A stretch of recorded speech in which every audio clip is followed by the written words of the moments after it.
মানে চোরের প্রেমিকা হিসাবে আমি ঠিক আছি, কিন্তু চোরের বউ হিসাবে না না না, একদম না, নেভার। ওকে, আচ্ছা ঠিক আছে, এই অভ্যাস কখনোই হবে না। ঠিক আছে। আরে বাজবাবু হরিণ, আমি মাত্র তোমার কথা মনে করছি, আর সাথে সাথে তুমি সামনে হাজির। কোনো দরকার নাই আমার কথা মনে করো। কি কি হয়েছে মনি? কোন গরু চোরের ছেলের সাথে আমি মনে এই প্রেম করতে পারবো না, সরি। দেখো, গরু চুরির আগে কিন্তু সুদখোরের ছেলে ছিলাম, তখন কিন্তু ঠিকই প্রেম করছো। এই, তোমার লজ্জা করে না নিজের বাপের নামে এই সমস্ত কথা যে মুখে আনতেছো? না, যখন বুঝতে শিখতেছিলাম তখন একটু একটু লজ্জা করতো, কিন্তু এখন পুরোটা বুঝে গেছি তো এখন আর লজ্জা করে না।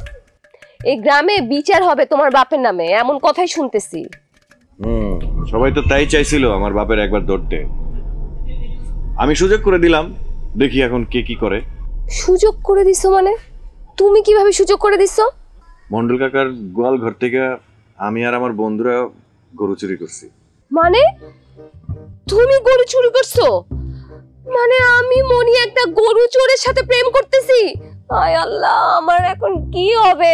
নিজে গরু চোর, বাপ সুদখোর, আমি কই যাব? আমার কি হবে? তুমি আমাকে জিশান, তুমি আমাকে বলো, তুমি ফান করতেছো?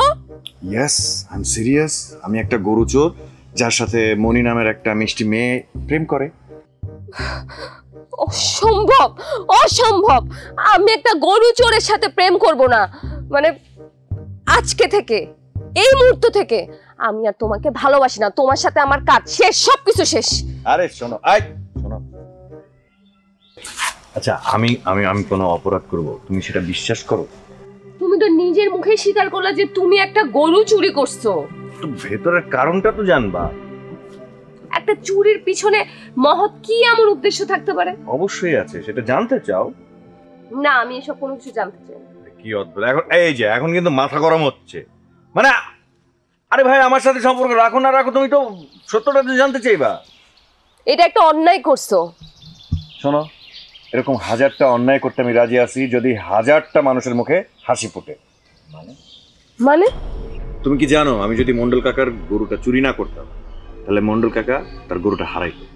সে আমার বাপের কাছ থেকে কিছু টাকা নিয়েছিল, একটা বাছুর কিনছে, কিনে সেই বাছুরটা এখন বড় হয়েছে, 70-80 হাজার টাকার দামের হয়েছে। তো এতদিন সে সুদ দিয়ে গেছে খেয়ে না খেয়ে, তো এখন আমার বাপের চোখ পড়ছে সেই বাছুরটা যখন গরু হয়েছে সেই গরুর দিকে, কারণ এটা এখন বিক্রি করলে তো অনেক দামে বিক্রি করতে পারবে, আর সেই সুযোগটা মন্ডল কাকারে আমার বাপ দিচ্ছিল, সেই জন্য একটু বুদ্ধির খেলা খেলছে, এই আর কি। খুব ভালো করছো। তাহলে এই গরু চোরকে এখন কি তাহলে মন থেকে মেনে নিতে পারবে? পারবো, অবশ্যই পারবো। শোনো, এরকম ভালো কাজের জন্য একটু একটু এসব করা যেতেই পারে, এতে কোনো সমস্যা নেই, কিন্তু এটা যদি আবার তোমার অভ্যাসে পরিণত হয়ে যায় তাহলে কিন্তু বিপদ। মানে চোরের প্রেমিকা হিসাবে আমি ঠিক আছি, কিন্তু চোরের বউ হিসাবে না না না, একদম না, নেভার। ওকে, আচ্ছা ঠিক আছে, এই অভ্যাস কখনোই হবে না। ঠিক আছে।